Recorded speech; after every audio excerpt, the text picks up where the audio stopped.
Hello and welcome to Talking Dogs on a Monday. Yes, indeed, we are back talking about the BOYLE Sports Irish Greyhound Derby. Some exceptional action again over the weekend, and now we are down to the one night action for the remainder of the competition. We saw racing over Friday and Saturday night, two batches of 8 heats, and of course, the bookmakers probably left smiling generally. As a result, we have a slightly older looking than last year, Damien Lonergan, with us. Fatter, Damien. fatter, How fatter, was how fatter. was the weekend? How was the weekend, my man? Friday night was not great. Saturday night was a very good night.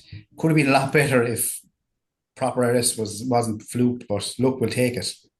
Yeah, speaking of flukes, Tommy, you all need a fluke at some point during the Derby campaign. Did we see proper RS giving, certainly riding his luck, shall we say? Yeah, riding his luck is right, Ian, but it's why was there a difference between the two nights in terms of the track and how it was running? Uh, See, the problem is that the Bombay Pat run just sort of throws it all up into the air, but I thought they were pretty similar, to be honest. Yeah, I'd just be interested. It's always hard to figure it out because things can change so easily. It can change during a night, never mind over the course 2 nights. But it's just trying to tie up the form. I haven't been inspired by it yet, Ian. I haven't been inspired by the Derby just yet, but I think it'll happen. But it's just at the moment it hasn't really, you know, come to life, I don't think. Yeah, it's ticking over at the moment, Damien. As a result, we actually have a race in the Derby market. I was only doing the prices there this morning, Mm. and it's closer at the top than it has been for a long, long time. Yeah, look, we're like 29.40 out of Bako. Like normally we're looking Mm. for our expecting 29 second run, So 29.40, you're kind of saying maybe he's not himself. Like 29.40 is a serious run, like, do you know what I mean? You could say it's a 28 second run for 5 to 5. So look, he's up against. It's just something about him and cheap sandwiches. Like they're magnets for each other, aren't they? Yeah, Like yeah, I don't think it's about 5-0, I'd say, to Bako yeah, so far. yeah. Yeah. But like they seem to just draw each other the whole time. Yeah, it is a bit crazy, all right. It's funny enough when I was doing the draw on Saturday night and cheap sandwiches are already in the heat and you're going and trap five will be and it just jumps into your head. This can be Baco's Diamond and bang, there he goes, Baco's Diamond. The two of them meet once again. But at the top you have 7-2 Baco's Diamond and now at 4-1 Bombay Pat. I suppose that's justified just given the way he's running. I like only for Bombay Pat is such a good result. I'd say he would be a lot shorter. Do you know what I mean? Like Bucko's is a we don't want Bucko's to win the Derby again. He's probably the biggest loser remaining in the Derby. Bombay, like if something like it just shows you what toaster like Bombay leads to the third bend in Shelbourne. You don't care what's behind him. You don't care if it's someone on a motorbike. You're not going to pick him up. Yet he leads to the third bend in English Derby, and Droopy's plunge picks him up. So people were didn't have the same respect for Bombay Pat leaving Toaster, but he's just loves Shelbourne Park, loves Shelbourne Park. He's not. He's the same as last year. He's Achilles heel is trapping. He's not a natural trapper, but by God, when he hits the ground, does he fly? Yeah, he's the dog that's really putting everything together, Tommy. He did so before the Derby. We sort of said Well, it before the Derby that he was the one that's coming into the competition purring, whereas the others seem like they're just a bit short of it at present. Bombay Pat has just been pretty perfect to this point. I know he only wins a couple of lengths the other night. Prince Nassim absolutely runs out of his skin. You got the sense where he was really just had a target in front of him and he ran beyond himself. But Bombay Pat just looked so effortless in his two starts today. like I couldn't back Buckley's Diamond at the price before the Derby, and I was looking for something to have a bet on, and I came down on Bombay Pat because he was the dog that was doing it effortlessly before the Derby. He seemed to be, he came back and did a good run, one really good run. You kind of going, well, that's Bombay Pat for you, and I didn't think he'd win the Derby, and I'm still not sure, but he was the one. Like I wasn't from the younger generation of dogs saying there's a lot of potential there. But there's nothing that's shown what Bacchus Diamond showed before the Derby last year. You're saying that's definitely going to, go and win a Derby or be in a Derby final. So looking for something. And Bombay Pat kind of stood out as the one that I had fewest questions about. So I had a few quid on him, not much now, just a few quid on him at not a brilliant price. I think it was 16s I backed him. Um, I find it hilarious. I said last week that his two best sections in Shelbourne Park were his last two runs. and they were 340 and 343. Is 343, it says, comments on the card, early pace, drew clear. He did 342 the other night. It says, slow away, led one.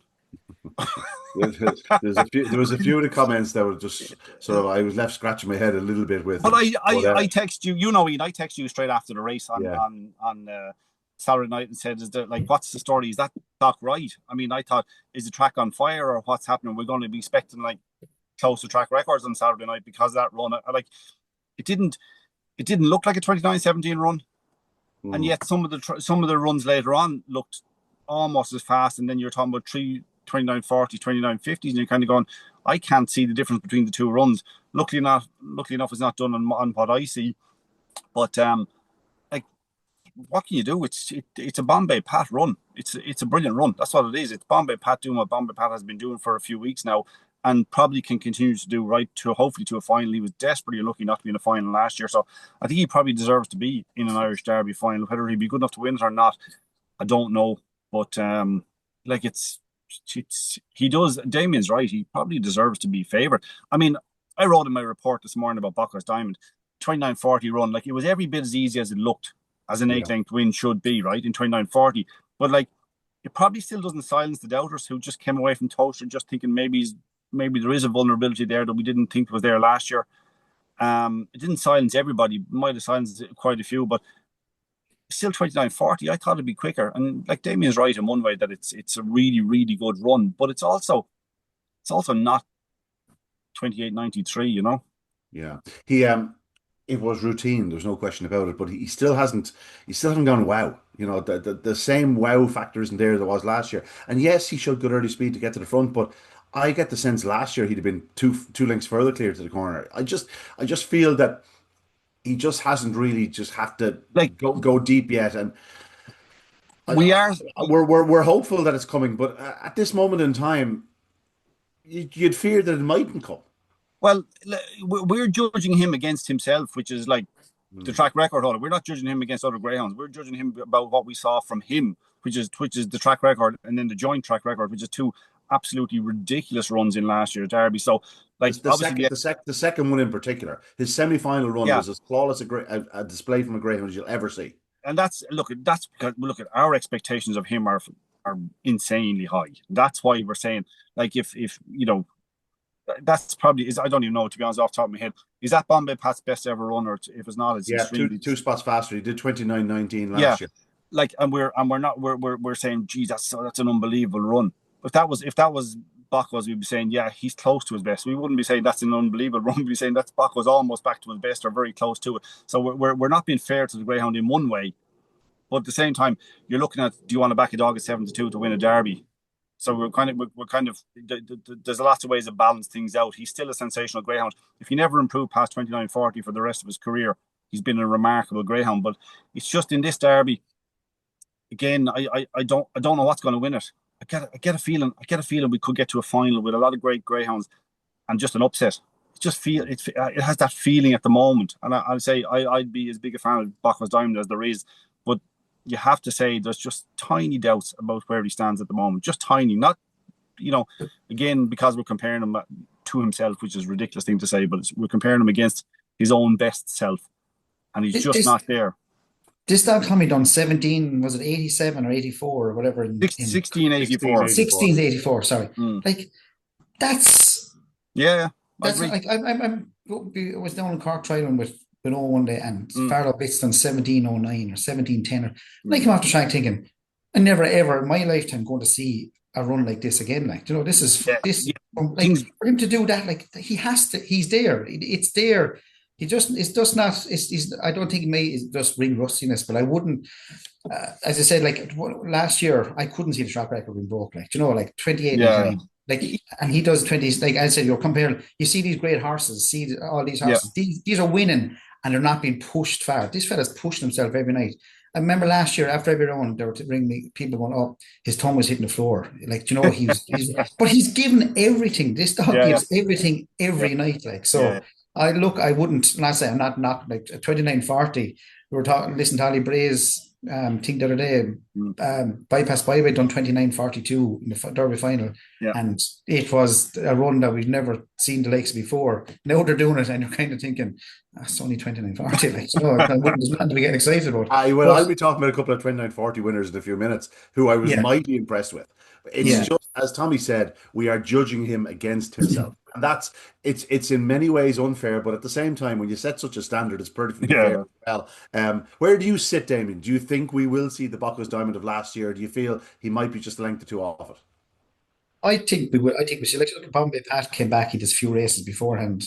Um, I, I, I I think he's still a dog to beat. Like, like, if you ask me this, if you ask me now, there's €50 free bet. Would you back Bombay Pat at his price Yeah. or Bako's at his price? I'd be backing Bako's. Like, he's more professional. I think he'd out trap him, and if he gets in front of him, I don't think he might battle on a bit hard. He might pull out a small bit more Yeah, if Bombay did it have actually in front does of go him. without saying. You make a very valid point there. It goes without saying that for all that Bombay Pat is in absolutely unbelievable form, his biggest danger and the one dog that can certainly lead him and beat him is Bako's Diamond because of his just superior sort of starting speed and probably speed into the opening corner. He is the problem for Bombay Pat. So if you are a Bombay Pat packer, you have to believe and have to hope that Bako's Diamond doesn't find anything on where he is now because even if he's not doing the 29.17s, he's still going to do enough to lead Bombay Pat, and that might be enough to beat Bombay Pat.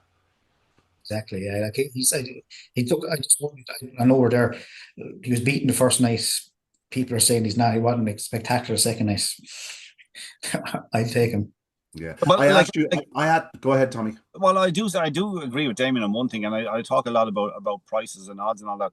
Like, I mean, there's no betting if you have to choose between Buckley's Diamond at 7-2 and Bombay Pat at 4-1. You have to back Buckley's Diamond. I mean, you just have to. Yeah, That's not even a thing now. Like, I backed Bombay Pat because he was the price before the Derby. I wouldn't back him now at this price. Not that he can't win it, he can, but like I do.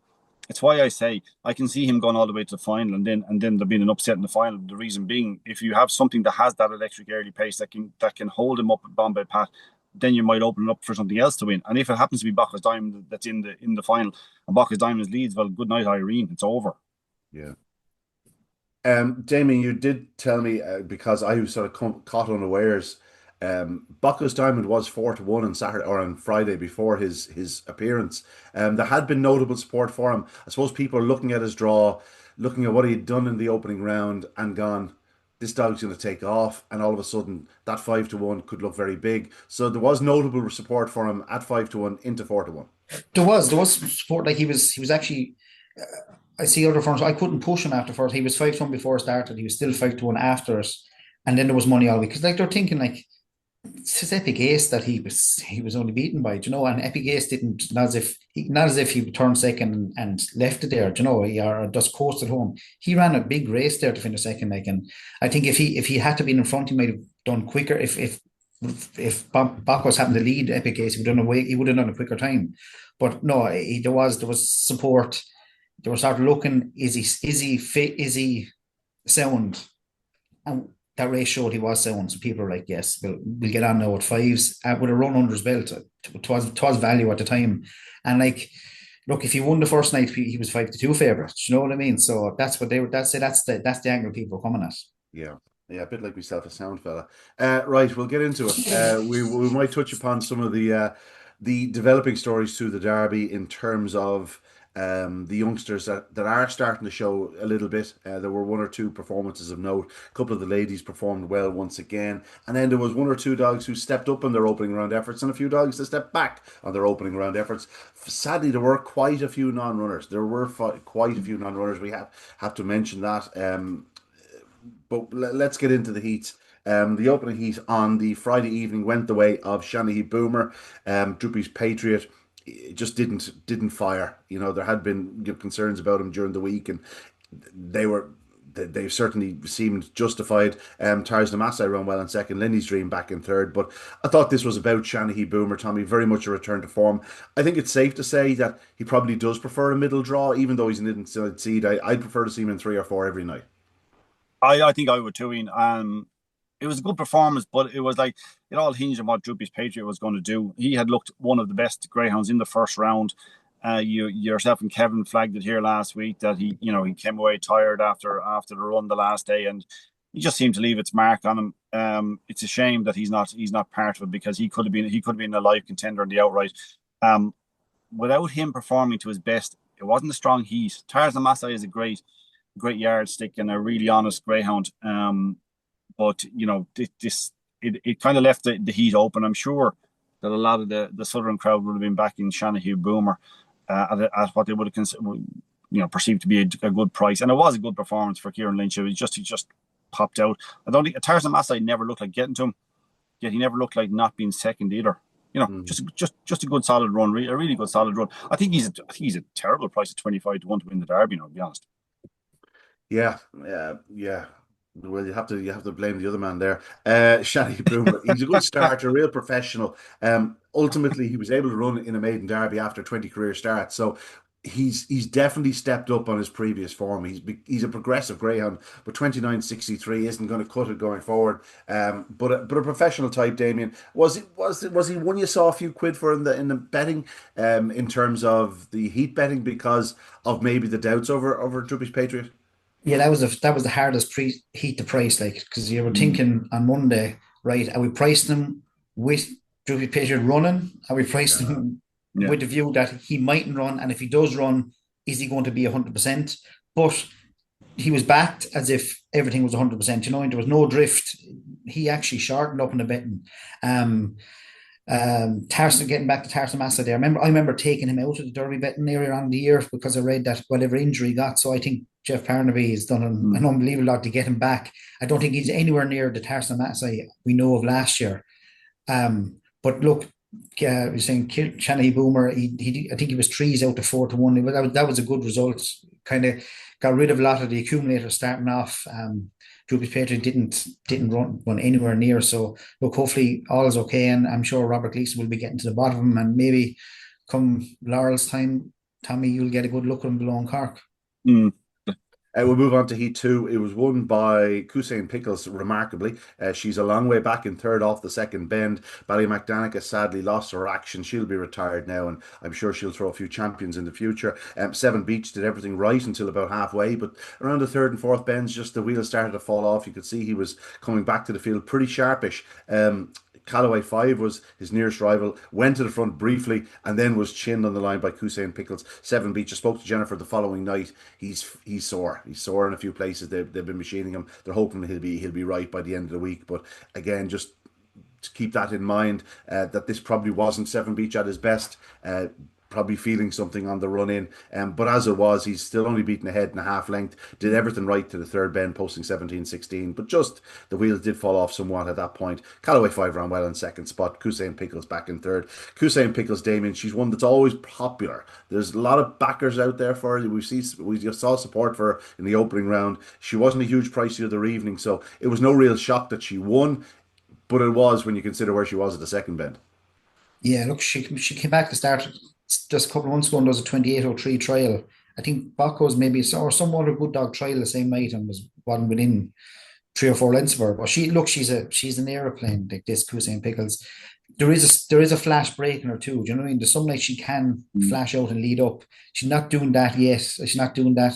She come in season, I think, around the time of the Oaks, so she missed her Oaks. That was maybe her Derby. But look, Curly Donovan, you can't write him off, but she's one that maybe keep qualifying. You have to say it's Seven Beach. It's one of the training performances of the year for what they've done with him. They picked off Champion Stakes. They picked off the thing in that Select Stakes in Waterford. They picked off the Race of Champions. So obviously he is brittle, and they have to these 2 run competitions suit him. Unfortunately, if he's a bit sore. I don't think he's brittle now. I think he's been hardy through his career. I just think they've just campaigned him well this year, given his age. I don't think he's. Yeah, they're looking at with 2 run competitions. They're looking after him, and if he has if there is slight concerns now, the deeper you go in the Derby, it is an extra leg you need now, and not be trying to fix one injury like so. But no, look, Kusain Pickles was definitely it was a losing race. Seven Beach, he drifted slightly on the day, but money did come from Kusain Pickles, as it did last week, and the fan club collected. Yeah, it was a sort of race that sort of fell into her lap a little bit, Tommy. She can certainly go a bit further. It's concerning that Seven Beach is stiff and sore, a bit like ourselves. He's getting on a bit, and each time we do anything of any sort of physical exertion, you feel it the next day or two. I hope that's just the case with Seven Beach, and he can get back to himself. Callaway 5 continues to run well, beating only ahead. Well, Seven Beach is achieving more at this stage of his career than we are in. We have to put up with Damien. That's fair enough. I We'll think move on. we can because Kusan Pickles. I think they kind of expected it in the first round. It just never Yeah. seemed to happen. And even though she won the other night, I think they're still expecting that, as Damien said, there is a sharper break in her. I expect they think that she will turn closer in heats and can be she's got a remarkable ability. So I wouldn't be surprised if she continued to qualify the same as Yeah, Damien said. the issue is not fitness for her. I'm sure they have a lot of work done It's with her. I'd say it's sharpness rather than fitness, but yeah, that will come with racing, no question about it. On to yeah. Heat 3, Magical Mag. Speaking of sharp, 3:38, 17:06, 29:42, and normally we'd go, God, absolutely. She took all the headlines here, and she was very good, no question about it for Pat Guilfoyle, who has his team purring at present. Really nice winner. But again, the laddie da just like it just looks so effortless for him in second spot. Like I know he's beaten, but you'd have to be very pleased. Like he just the Well, engine seems to be there, even like without getting a clear passage in parts. He's just running so hard. Kevin Hennessy said something to me after racing. He said, I genuinely think his cruising speed has gone up. It seems so easy for him through races that even to a point where he doesn't go through gaps he used to go through. He does, try and wait for the gap to arrive, but he just seems to have so much left in reserve to go when the gap opens up. Yes, he didn't get there the other night, but he's only beaten a neck in 29:42 and never really got a chance to get into full stride. But we'll start with Magical Mag, Tommy. yeah, like it's a terrific performance. It really is. In fairness, and building on a nice display in the first round. Um, she's. Oh, I mean, she's not very heavily raced by any means. I mean, I thought that was a really good display. But like, the funny thing is, if you just said showed me that race, and I didn't know what race it was, that it was a random race picked out from last year, I'd say that pup in second is as green as grass. He doesn't know when he should be going. Every time he went for a gap, every time he went to a gap, the gap was just about to close. Like, and you'd say, geez, when he learns what to do, he'll be all right.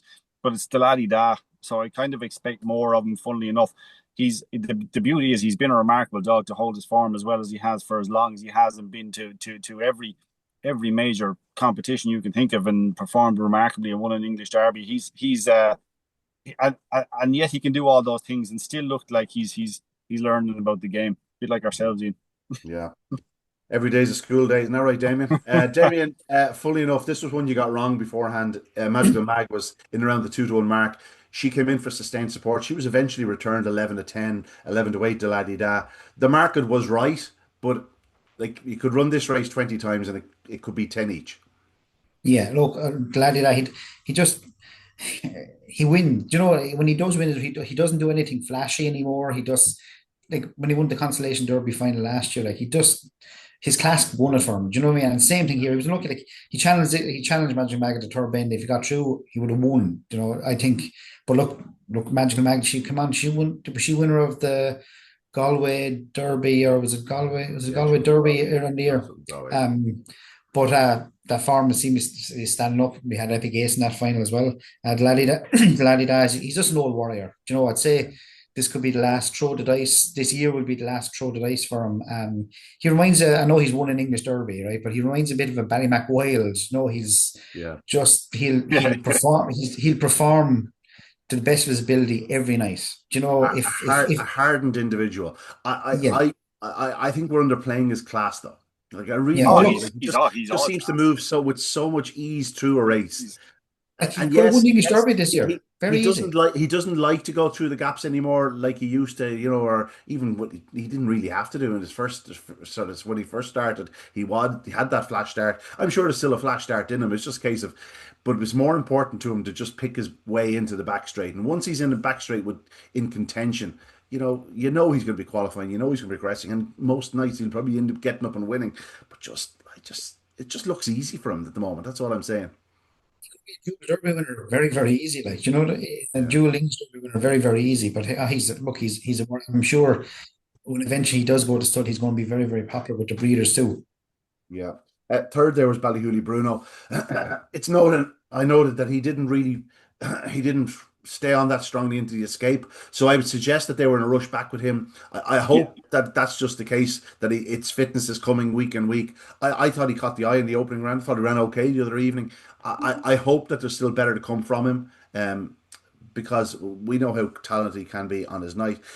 Heat 4, we've spoken enough probably about Baco's Diamond, but 4 to 11, wins as he wants, wins 8 lengths, 1704, 344. And the term I've used to describe it is routine. Like, it just didn't seem to push him in any way, shape, or form. This looked like, when you see athletes in the first round of the 100 meters in the World Championships or the Olympics, and they sort of get to the front, and then from halfway home, they're sort of just going through it. They do 10-10, Tommy, when you know they can do 970. That's how I would describe Baco's Diamond. It was just routine. Johnny, you saying Bolt turning sideways going across the line to use the waves to the Yeah. crowd. Well, It was, it has different connotations when a greyhound's looking yeah. around them, but Not when you he's know on, what I not when he's, mean. not when he's on his own 8 lengths clear, but he was, as I said, it was every bit as easy as you would think by reading the form, 8 lengths and 29:40. Roller Tokyo, obviously, it was disappointing that he got knocked out, but actually was showing massive pace, having missed the kick, and just it was all at the wrong time. It was a bit of a shame because Roller Tokyo was one of those ones that in the first round promised that he might be a contender if he could just find a bit of consistency and a bit more experience at that level, that he might be a contender, potentially one of the kind of less exposed brigade coming through. So I mean, Damien talked earlier on about money for Baco's Diamond. I think it's not just that Baco's Diamond was the price 5 to 1 or whatever after the first round. It's the fact that we didn't see enough coming through to say, hey, I can be a challenger along. So you go, hold on a second now. If there's nothing coming through, then let's go back to the old brigade again. And hey, Baco's Diamond is still there and probably going to continue to be there. So you can understand why people were taking that price when there weren't those coming through that you'd hope. Certainly not the bunch of them.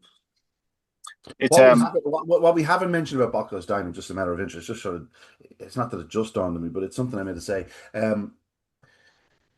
In an eight length route, listen, he's not hearing footprints behind him even. Like, he's that far clear of them.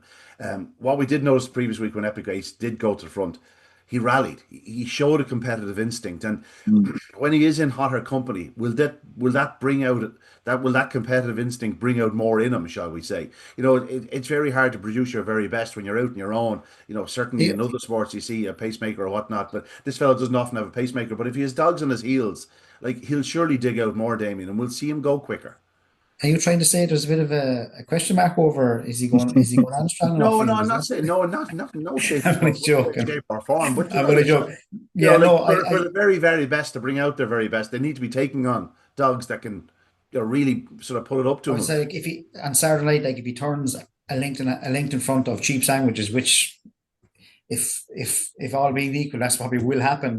Yeah. They'll break. He'll go a length, and will we see a faster I time? think if that scenario happens, there'll be a 29-20 run. Yeah. Look, come here. Forget about like last year, that 28-93 run, like that's forget about it. Oh, yeah. Forget about that. Like, your run, the weather is totally different this year. I think, if he does it, like that Baco's Diamonds run, I think it was last year. That's a 29-second run. Yeah. Or sorry, Bombay Pat's run probably 29 seconds this time last year. So look, if Baco's Diamond gets down to doing his 29-20, that's Baco's Diamond at his very, very best. On this time of the year, with the way the weather is and stuff like that. But like, look, he's flawless, and I think we'll see a better, not a better performance, but I think he'll go off short, and he'll win just as he likes on Saturday night. Yeah. we'll only find out how good he is and where he stands when he's like, if he does a 3:44 on Saturday night, it might be an interesting race. Yeah, sure will, sure will, and it's not as if there's any slouches around him either. Like, it's No. it's one of those races where it could get very interesting very quickly if he did happen to miss the Yeah. kick. Yeah. We'll move on to Heat 5. It ended up being a four-dog race and soon became a three-dog race. Toolmaker Giuseppe sadly went lame. Check for cash though. I thought this was plucky. Excuse me. I thought he was in trouble in this race. I thought he wanted six dog contest. I thought one of the stronger runners would get loose at him. Hotwood turned second, and you'd have expected him nearly to really threaten Check for Cash. But at this stage in his career, Check for Cash knows what the game's about. And Damon, he just kept on pulling. 11 days. I was willing to take him on just because I thought something stronger would probably go and pick him up, but he just keeps on finding, and he's just a thoroughly consistent dog for the Cashback Syndicate and Carl Ramsbottom. They really could set their watch by him. Yeah, I remember texting Carl. I text Carl that five dog race, and he was kind of, he was happy enough. A five dog race. Then I text him second on runner, and his choice of words weren't the very best in the reply. Yeah. He said he would have rather a four dog race, but he Check for Cash. He set your watch by him. Like he'll do the low 340s. He lead, and he'll like there's a 29 sub 29.50 run in there. Like, and I thought he was. I'll be honest. I thought he was in trouble when Hotwood was so close into the third bend. I said Hotwood, no, the way he stays on, we'll pick him up. But Check for Cash didn't swing off the bend, kept in, and was determined up the home straight 29.67. I think there is, he's a dog. He's just so consistent. Like, he I said, do his low 330s every night. If he's in front and the race is to be won in 29.60, 50, he'll win it. Fully enough, he's probably weakest down the back rather than home. Like if he does get to the third bend, he does tend to keep finding. When you look at his clocks, even the 17.24, the 29.64, he's probably after losing 2 lengths down the back straight. That's probably where his issue is, Tommy. Yeah, maybe it is. But like, I have to say, I thought too, Michael Giuseppe was a certainty when it was a four dog race, and when he popped out his traps, I thought he was an absolute bigger certainty. Unfortunately, as you said, he went lame. But Check for Cash is just about as honest a dog as you'll get in training, and he'll do those runs every night of the week. He won't win a derby, but like he's very much an important part of a derby. A dog that can do those sort of runs in the early stages. A dog that'll kind of be a test of good dogs. He'll force good dogs to do things right to beat him, and he's a very important that quality is there below the lads that I would consider to be challengers to win it outright. He's a terrific dog, and he did show a real good attitude to win the other night, because actually, like yourselves and like Carol, we thought the four dog race might expose him. It might leave him vulnerable a bit. And in fairness to him, while it did a little bit, he found all the answers he needed. Yeah, he sure did. We'll move on to Heat 6. I said it to Kevin after racing on Saturday or on Friday night that, and obviously I didn't mean all that much by it, but Hello Diego is not a greyhound you back at 4 to 6. Especially in a contest of this nature where you had 4 or 5 dogs that were capable of going up well on his inside, and the way he does stay very wide and just sort of have to, because he doesn't have the early speed to match them often. He was always going to find himself well behind if something got loose, and that's exactly what happened. Salah Curley, who was the obviously potential improver in the race, he was only having his 5th start. He's won 3 of them. I just thought this was a fine display. 29.72 wasn't sensational. 17.27 to the third bend, but he got on the bunny. He justified odds of 6 to 1 for his loyal backers, and I'm sure there were a few of them. Just a nice display, Tommy, from a young greyhound going places. Hello Diego ran on really strongly to grab second spot, but you can see why I think he was particularly vulnerable in this race, this type of race where he's going to be kept wide. There was no dogs he was going to easily clear into the opening corner. He needs a race where they somewhat get spaced out. He needs one that really sets a blistering gallop, and then they all come back to him, or something of that nature. It wasn't going to happen here. I don't think you're stepping out of line by saying that he's a dog you wouldn't back at 4 to 6 very often. I think that's entirely fair. I mean, that's. I mean, when you're talking about betting and you're talking about putting money down, you have to be kind of cold and hard about things, and that's the reality. Hello Diego ran well, but I'd be more than saying that was just a good run from Salah Curley. I think it was an excellent run, really good, really. I mean, that's only a 5th ever run, and the favour's a Ledger finalist. That's a terrific run, and actually, do you know what? I didn't spot it early enough. Maybe Salah Curley wasn't on my radar, but I didn't spot even how good the run was the previous week. Yeah. Maybe that's my own stupidity, to be honest about it.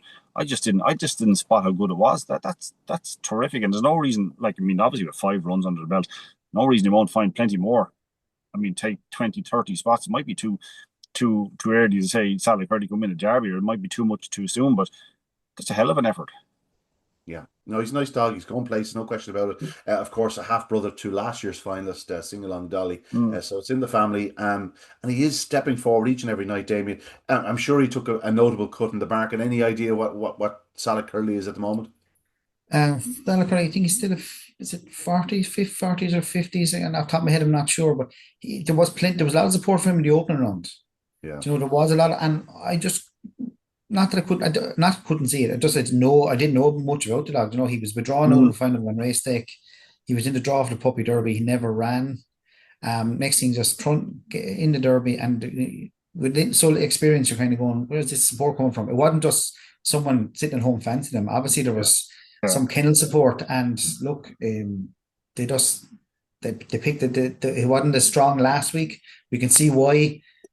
A puck against Hello Diego, but look, he stepped up to the mark big time, and he was just going on there. The breed, like the Singlang Dolly, she was consistent and as genuine as they come. And if this fella's half as genuine, he'll go far. Yeah, no question about it.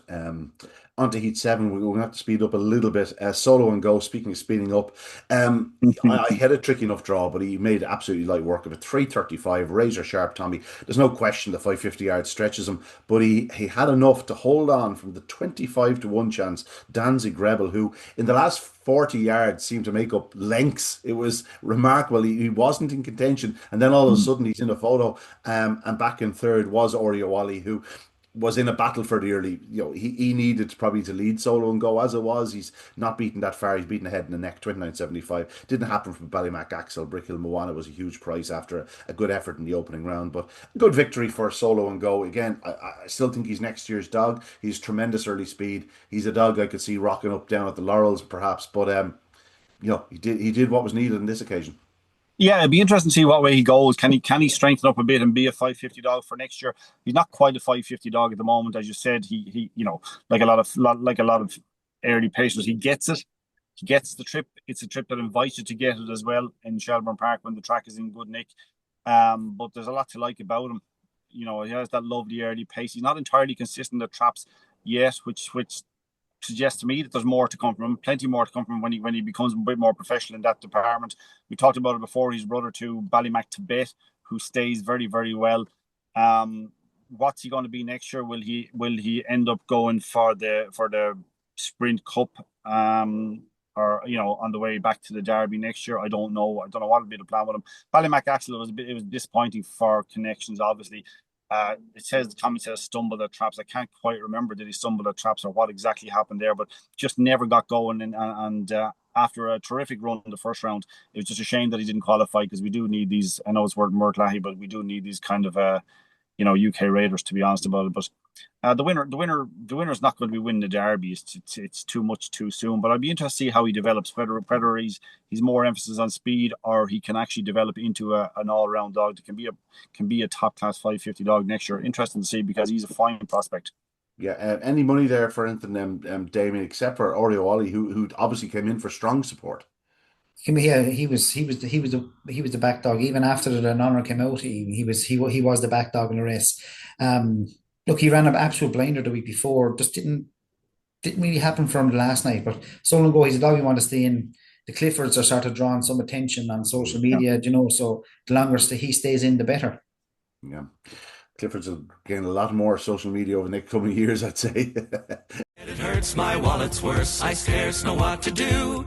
The weekend's almost over, although this is hardly new.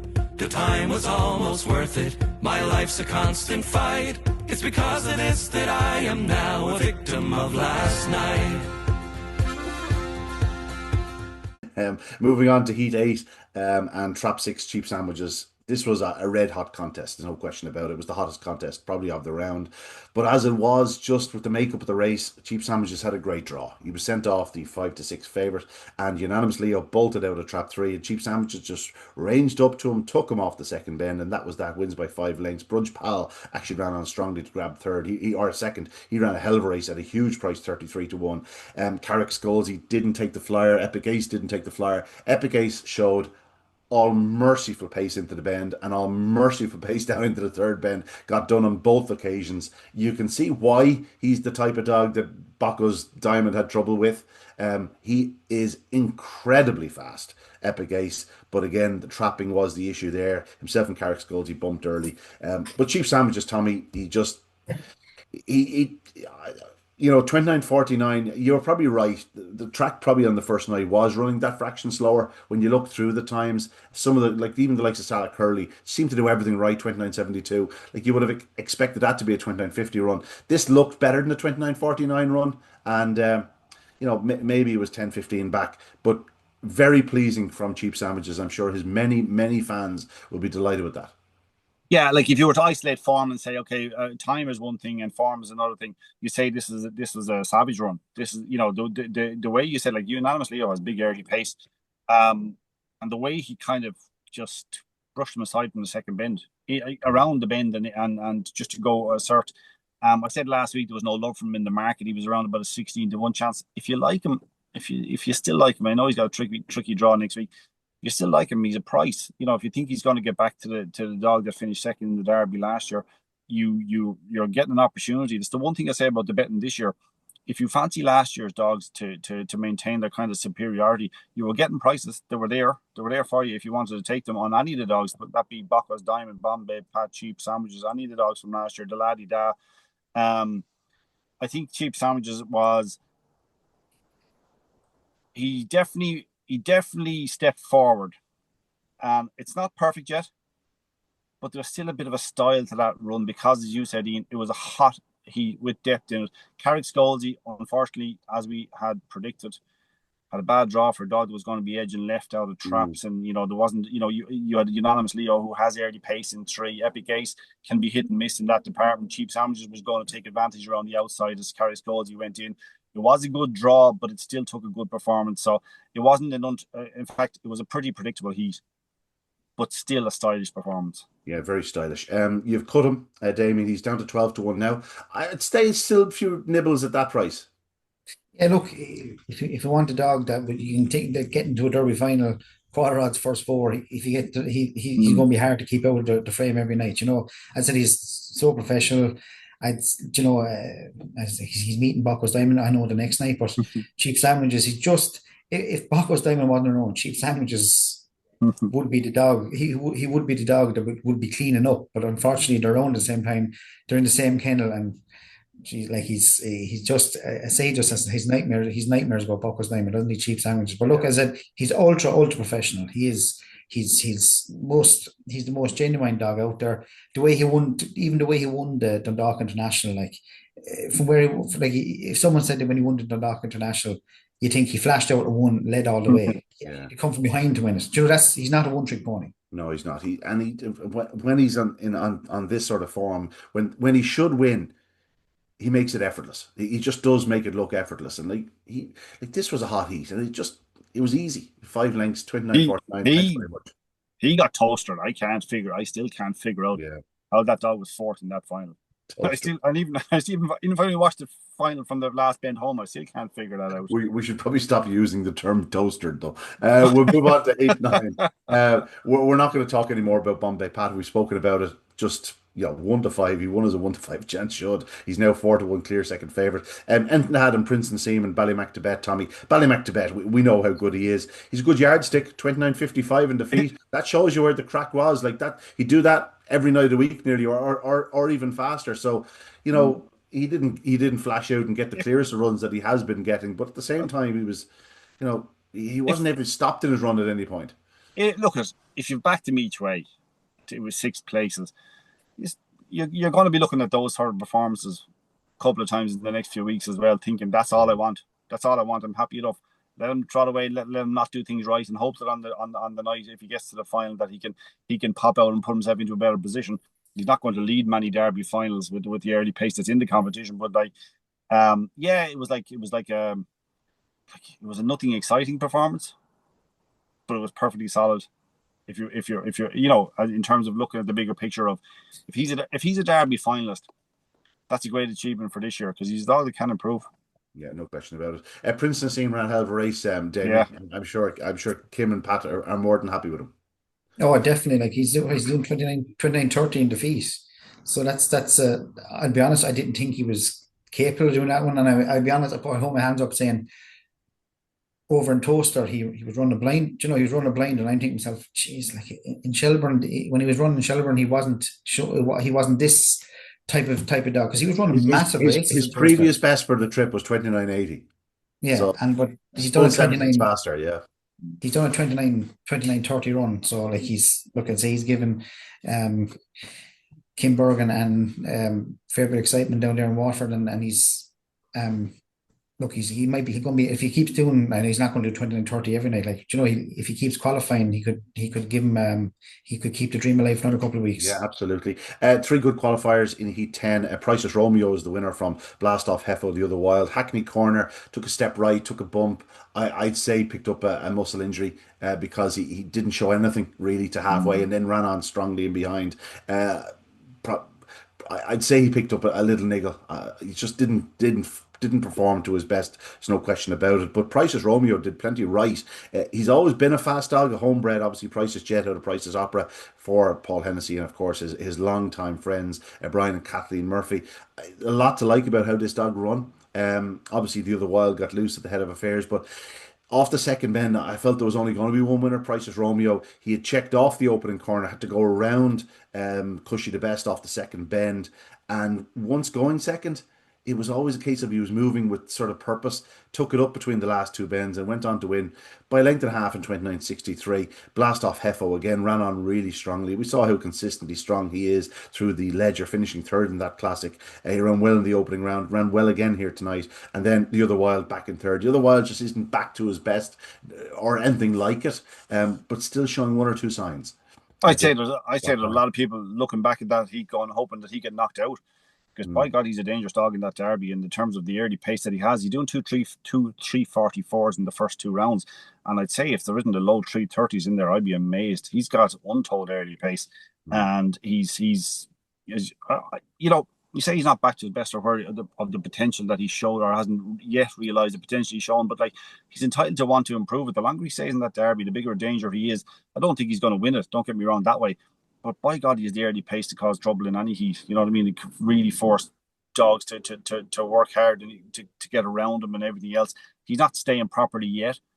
Maybe that will come, but he's a dog I'll be taking out of the derby and looking on with interest to see how he develops after this, because maybe there's a Seven Beach type in him that he's going to take a bit of time before he actually puts it all together and he could become the most consistent dog next year. Do you know what I mean? That's the type Yeah. I have him on my radar a while, and it's not there yet, but there's an explosive brilliance in there for a small part of the race, and I'd just be interested to see how much he can extend that out to see what it'll make him, a 525 dog, a sprint dog, a 550 dog. What it'll make him, I think he'll be a 550 dog when he finds the consistency. But there's definitely a degree of an X factor in his ability. Yeah, half brother to Seven Beach, of course, Yeah, out of Whiting's gift. Damien Price's Romeo, I'm sure he took a clip in the betting. He is what he is. He's a very fast greyhound. Probably needs to get to the corner a bit quicker, but there's no question. You give him the right circumstances, he can play a part in the race. This was the result of the Derby so far for for Boyles anyway. Like that, this it was a massive swing tonight. You know, every accumulator started off Bako's. Next thing, everything was just rolling onto Hackney Corner. Um, look, I said he didn't look right. So he didn't look himself going to the corner. Did he cramp or something last week? I think he cramped up after the line last week. So maybe there might be something an underlying issue there. But look, I that think that that I think that I think that was a I think that was a misnomer last week. I think it was the other dog, So Cool, that got hurt, obviously, and he had to be carried off the track. And I think people thought that was Hackney Corner. It was actually his kennel companion at the time, So right, Cool. So Hackney Corner was fine. He walked off the track fine. last week. Pat was more than happy with him. Thought he'd stay on much better this week. And again, I think between the bump at traps and just didn't get going. Just seemed like he'd picked It up something wasn't, it small. wasn't You Hackney Corner. know, It wasn't he's Hackney not Corner. beaten all So that far, confident. funnily enough. Like he's only beaten 6, 7 lengths, but like just wasn't himself. There was no spark there. No, no, no. But look, I'm sure there will be better days to come for him. Like for Hackney. He hasn't got him. He hasn't got him that long. I'm talking about the other wild, so we haven't that he's not back. Haven't seen the best. I don't think we've seen the best of this dog yet. Yeah. You were very very bullish about him before the Derby started. Last half Hefo, he's consistent as they come. Got the Ledger finalists, but look, we'll take Price's Romeo 22-1 winner every night of the week if we can. I'm sure you will. On to the next heat. A dog that has come in for sport the last 2 weeks, and on this occasion, it was over pretty early. Phoenix Memphis was going to be a bit of a sitting duck, especially in a five-dog race, the extra space. Callaway Kinnegar came out. I don't think that's a surprise to anybody. How he'd ran pretty disappointingly in the first round, and it's sort of almost as a relief to suggest that he probably did pick up something. They only withdrew him on the morning, so they were probably working, and just couldn't get him quite right, and then made the call to pull him out. And listen, that's 100% the right thing to do. Phoenix Memphis did get off the front, but again, he was a sitting duck, especially when a dog as fast as Glengar Silent got chasing in behind. This fellow was much tidier at boxes than he had been the previous week. And Damien, I know you've been keeping a close eye on Glengar Silent for various reasons. I'm a big fan. Really liked him the other night. I thought this was by some margin his career best display, and only a sign of what is to come. Yeah, look, remember speaking to both Pat Buckley and Tom Nolan before this dog ever ran, and the tone of their voice changed every time they spoke about him. You know, they really, really thought a lot of him. Oh look, he was flawless. If he keeps trapping like that, maybe that's just his issue. He's not. Come here. He's only got a handful of races. He's no experience, so Yeah. maybe it will come. But he done. Remember watching. I think I was away someplace. I was watching him in the first round of the Puppy Derby, and the way he won, and he does 28-13 or 28-20, and I was thinking, well, how has he done that run from the way he ran? Like, so this dog has plenty of ability. Yeah, the one thing Pat keeps saying to me about him, I remember when he was starting off, he was going like he said, "I've nothing done with this dog. He is so backward. He is so backward," and you could see that with him. But each night he's coming on, coming on, coming on. And even still, Pat the other night just said to me, "Sure, he's such a pup. Like he's really puppish, but he's getting to grips with it, Tommy. There's no question. You have a chance when they have an engine, and this fella has an engine." I thought he was a bad price when Callaway Kinnegar was in the race. I fancied him to win the heat, even with Callaway Kinnegar in it, because obviously he hasn't been at his best for a while. But he was actually a good price with Callaway Kinnegar out of it, just because of the ability that Callaway has, that he might still be a danger to some degree. He was actually a good price in this heat. He returned, I think, 2-1. Glengar Silent. I think he had just shown it. He had shown it, and he's funny. He's not a small dog. He's 74 pounds, but he strides like an even bigger dog.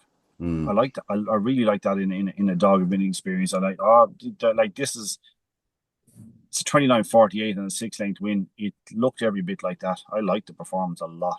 Yeah. Obviously the early pace is going to be an issue in hotter company. He's going to have to develop a bit more to put himself in a better position against hotter company. But he's a proper dog. He's probably next year's dog, but Yeah. they're going to enjoy it. Going to enjoy it while they have him in this competition, and there's no question he can certainly play a part again if he comes on and shows that bit more early speed. Obviously, a son of Druppy Sydney out of Sing Along Sally. She was second in the Derby back in 2000, and are we talking 21 now at this stage? Sing Along Sally, yeah, behind Yeah. Susie Saffron. Was it 2021 or 2020? 2021, I think it was. 29.48, and it just looked easy. It just looked easy. I think that's the most impressive part about it. Heat 12. This is one where Damien was left kicking tables and whatnot. Proper ARS was out with the washing into the opening corner. He's only fifth going into the bend and not showing an awful lot. And all of a sudden, Magical on Fire, Druppy Raider and Ballymac Stud conspired to get in each other's way. And all of a sudden, Druppy Raider finds himself briefly in front, but up his inside comes Price's ARS, or Proper ARS, who just got the most dream run. And even then needed it, because when he went to the front, it looked like Lemon Joey and Ballymac Stud were running over him a bit down into the third bend, but he was in the right pitch on the track and went on to win in 29.88. Like, this is not what we were expecting from him after the opening round. Now, don't get me wrong, 8-11 was an absolutely scandalous price. Scandalous price in a race of this nature. I couldn't have him on my mind at that price, and yet he comes and finds a way to win, albeit without producing anything like his best Tommy. He's now with BOYLE Sports. What price is he, Damien? 12-1? That's down purely to liabilities, I'm hoping. Well, he's standout 12-1 as well. Like, do you know what I mean? He's eights. There's eights out there. Like, He'll be 8-1 on Saturday night. The Red Sea didn't open. The Atlantic Ocean just opened up for. He was. I know we did. It was a good night Saturday night, but like I know you'd be greedy, you'd want it all. But how he got the going to the bend. He's a million. As Johnny Dean said, a million. You wouldn't put enough zeros beside his name. Villain, And a next villain. thing, all of a sudden, it opens up for him. Look, he's a true professional. I look. I've said it before. I don't think he's the like he's the best dog probably in England, but I don't think he's the best dog that Mark Wallace has ever had over the last couple of years. To come, that I sent over. Maybe it's because it's owned by the MWD partnership that that we'll send them over for a crack, and fair play to them, and hope they come over for laurels, hope they come over for all these competitions. But I just was sitting there Saturday going, how is this fella after winning? Like he was so impressed the week before. He was ultra impressive the week before. He knocked 30 spots off his trial. You feel if he he could come forward again, but he just done everything wrong.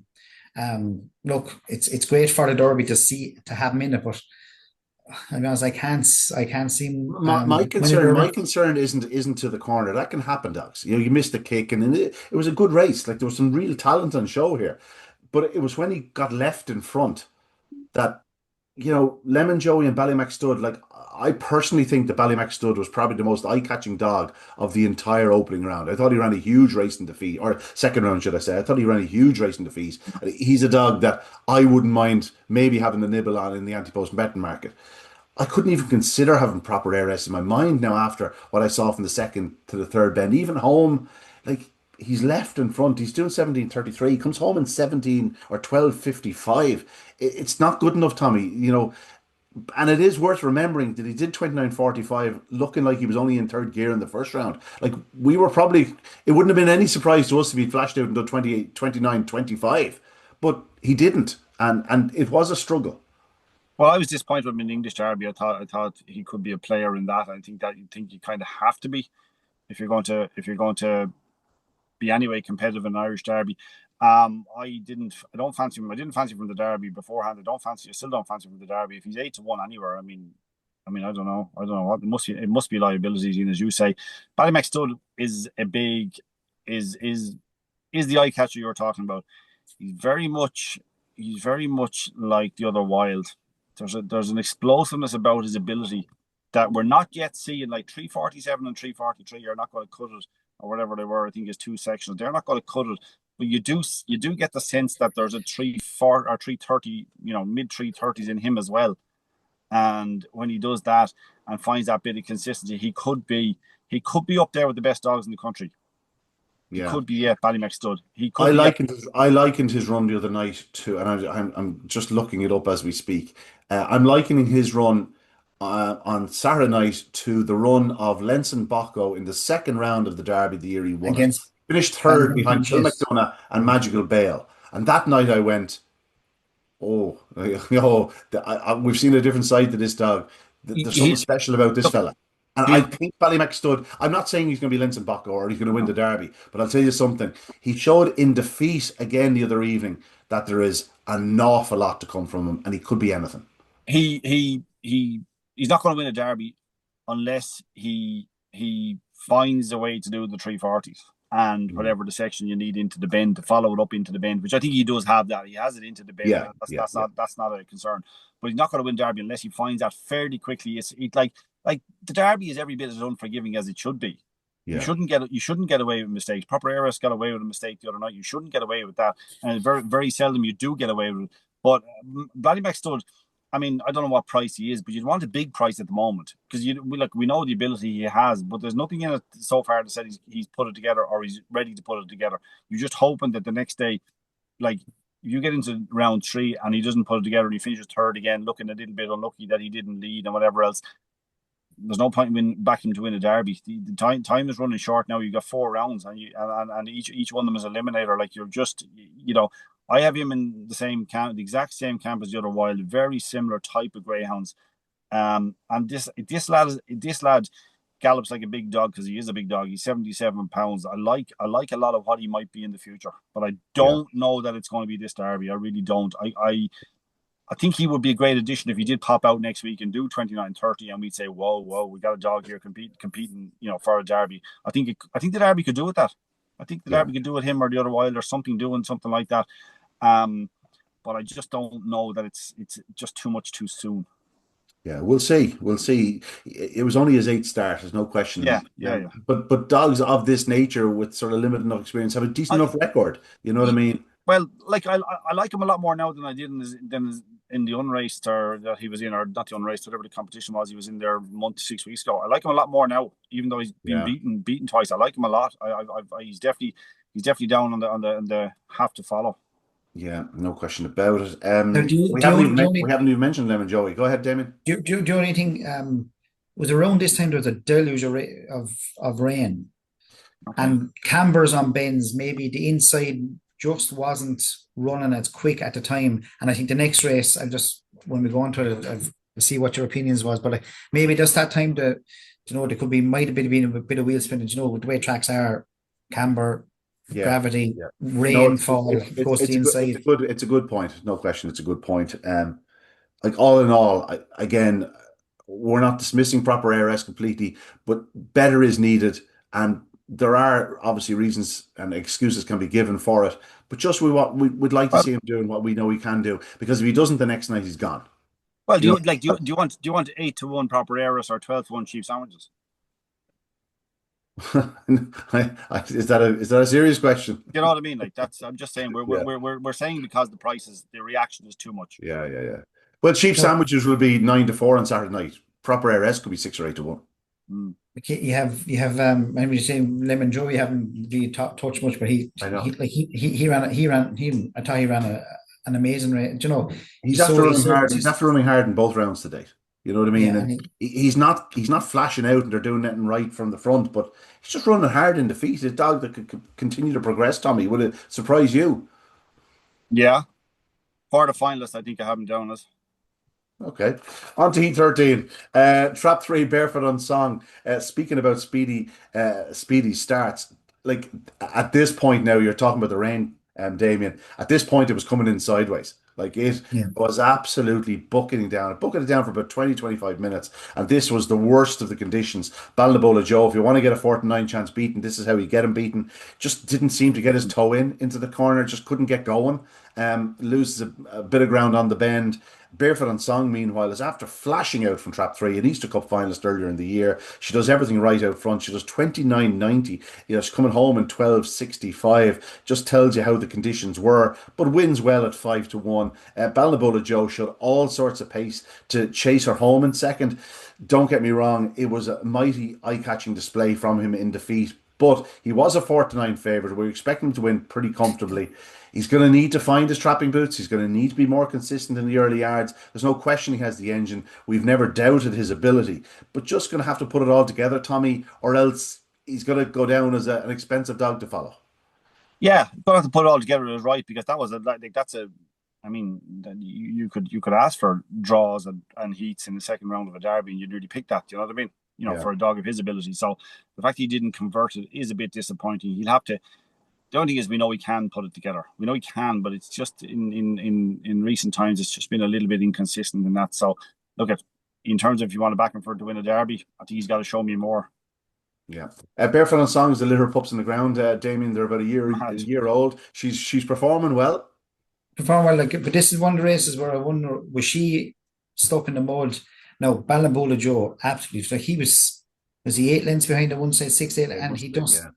He maybe more, and he absolutely flew. No, I think he'd nothing left in the tank on the way home. I'd say he just busted his gut to get as close as he could, and he'd nothing left on the way home. You'll see it. Look, if Balnabola Joe, we've seen his Toaster runs when he broke, and like he was as good as what there was over in Toaster. Do you know, he was absolutely he was flying over there. So there is trapping ability there. Look, for 4-9, I thought he was actually a better 4-9 in that heat, the way he ran last week. But he took so much out of Barefoot on Song last week. But I'm wondering, maybe was she stuck? Was she down the inside the track? He was on the better going maybe, and he made it, because you don't make up that much ground on a bitch like that. No matter if you shed a little pups, she's still capable on a good track of doing 28-20, like, you know, Yeah, and she was an Easter Cup finalist. Like that yeah, sums her up. Like you she's know, that that's the talented. saying, like, Yeah. And she'd shown all sorts of pace in the previous round to close up in behind as well. So yeah. I do he get you. took, It was a hard 20 minutes to put the form like to any sort of real strength yeah, to it, you know what I mean? Let's move on to Heat 14, by which time the track had sort of settled up. The rain had stopped for a while. They'd played it a couple of times. It was going well again. Rural Pest was sent off the even money favourite. This is another dog that's worth a weight in gold to you bookmakers. Damien, he's been expensive to follow in the last couple of weeks. And again, his limitations were exposed here. When a dog gets up his inside, he just doesn't quite drive. When Colours of Green came out, it made a huge difference to the race because Toolmaker King was guaranteed almost guaranteed a clear passage into the opening corner, and he made full use of it. He didn't fly out, but he showed great early speed, and he just forced his way up the inside of Rural Pest, and he showed great pace down the back straight to increase his advantage. He sort of freewheels home a bit, but there's no question there's a hell of a greyhound in there, and like this 29:43 run is only evidence of that fact. He does 17:09, but that's with a tardy enough start and just a little bit of rubbing around the opening two bends. He could easily do 17 seconds or better, as far as I'm concerned. I'm not saying I'm not saying he's a Derby contender just yet, but I'll tell you one thing: he's not far off it, and that can definitely come. Damien, Toolmaker King, what price is he now? like he was one that took a considerable lashing in the betting. Like he's 20s now. I think he was 66s or 50s beforehand, but he had to get that. The slash up did come out. I'll be honest, before I saw any time o'clock, I was very, very disappointed with Rural Pest. I was like, jeez, like, you should be winning from there. But then when you see the clock, the conditions are kind of going, well, that's what beat him, you know. Like that was a very, very good run. Like I think you can actually clip a few spots off that. But look, when you see the time, you can not forgive Rule Pest, but maybe this Rule Pest maybe is a 29:50 dog, you could say. And but that was ultra impressive. Like Robert Leeson not having the best look in the Derby so far, between Droopy's Catney not running, Droopy's Patriot, he took a kind of a kick to the stomach in the first race. But this fella, he's the kennel flag bearer now, and every chance he could go very, very deep in this Derby. Yeah, Tommy, hard not to be impressed by him. Yeah, look, what looked like a very strong, not a huge, but a very strong team for Robert Leeson got whittled away a little bit. Like as I said to you earlier on, the Derby's just so unforgiving. You know, you don't get second chances at it. He was impressive, but like Rural Pest is the type I like to take on. And I think, Yeah. as you said, Ian, the bookmakers liked it. I mean, just because like, there are some excellent runs in there, but they're not a consistent runs. And Limitation is probably the wrong term. it's not unfair. Not unfair. There's a vulnerability to him in a sense where he's not flying into a corner. He doesn't drive the bend, and when a dog gets up his inside, it takes him a while to get going again. And Toolmaker King was the wrong dog for him because you knew when he gap opened up, he was shooting through it, and he really quickened away. Well, the Toolmaker King was able to hold his position to the bend, which was Yeah. able to hold the inside line to the bend and get up inside Rural Pest. Look, it wasn't a big surprise. Rural Pest has limitations, but they're at a level of greyhound that I've never owned. To be honest, you know, like he's exceptionally fast, but he's just you know, I think he's been overplayed a little bit at times in races since he did a big run. He's I don't think he's going to win a Derby. Let's be honest about it. The winner has to improve a bit too. 347 is not going to cut it as you get a little bit tighter in the competition. Hmm. Alva Mist ran on really strongly back in third for Declan McDonough. Good to see Declan with the runner in the third round. He has raced and won over further in the past, and I'm sure there'll be a 575, 600 waiting for this fella. The way he finished off his race onto the penultimate heat of the opening round, and it went the way of the very, very likable Westway Rossa. Hopes Teddy was always going to be vulnerable up the inside. He perhaps just not the same dog he was now as it was his finishing position.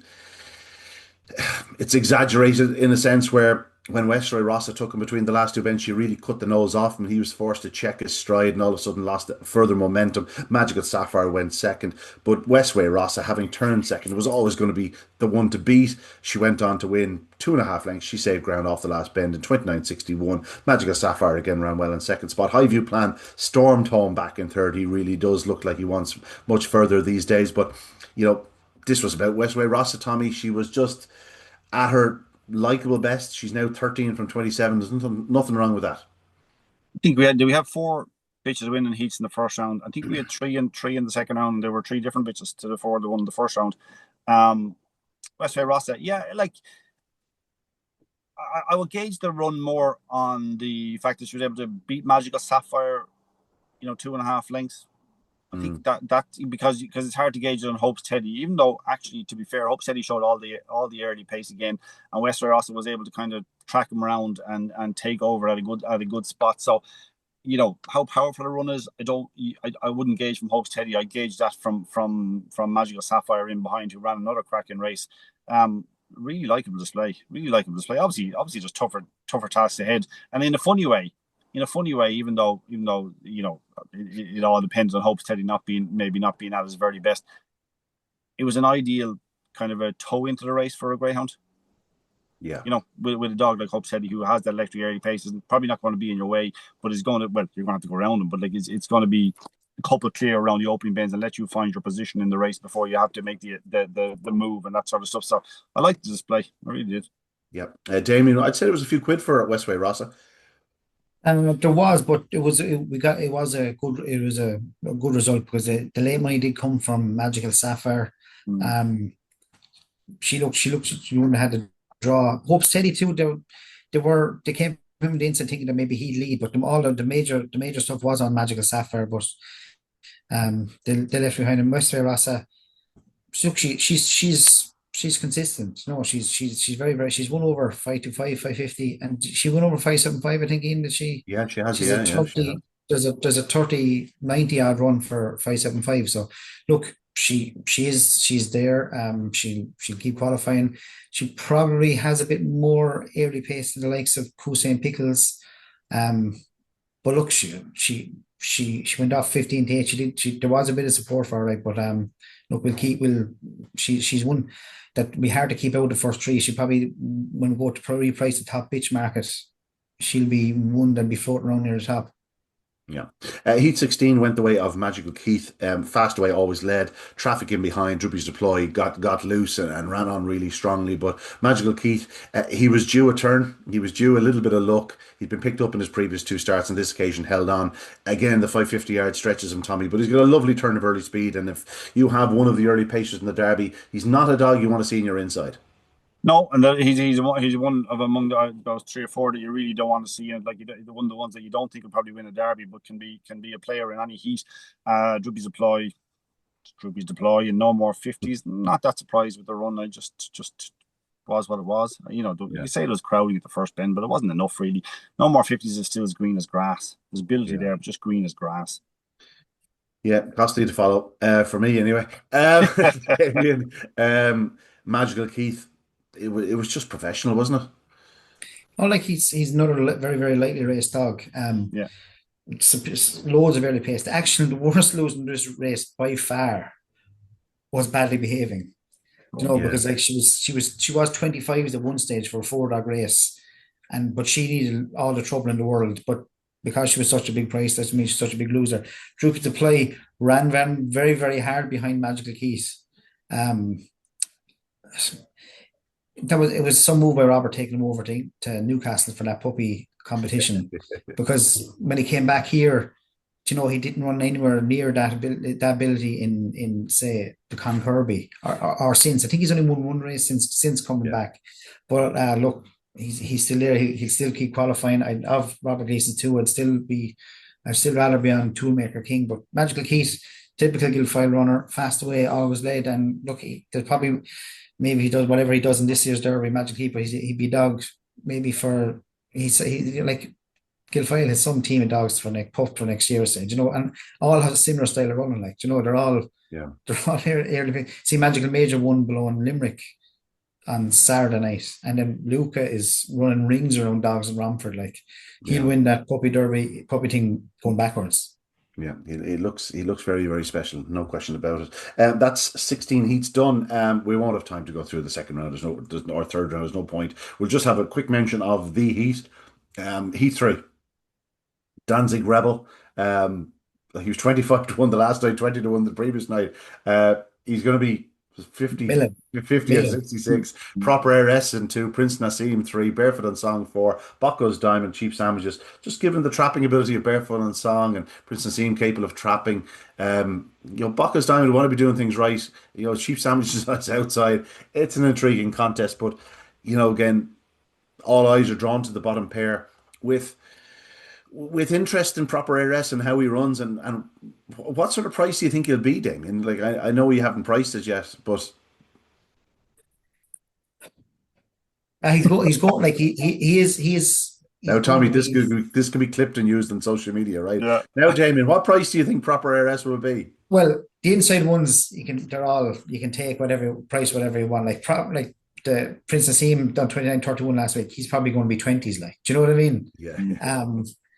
It's still whatever price you go, he'll still go off shorter. He's probably going to be 4 to 5. Who? Bako's. I asked you Proper ARS. What price? Oh, Proper ARS. Sorry. Oh, he's definitely going to be 6/8, is he?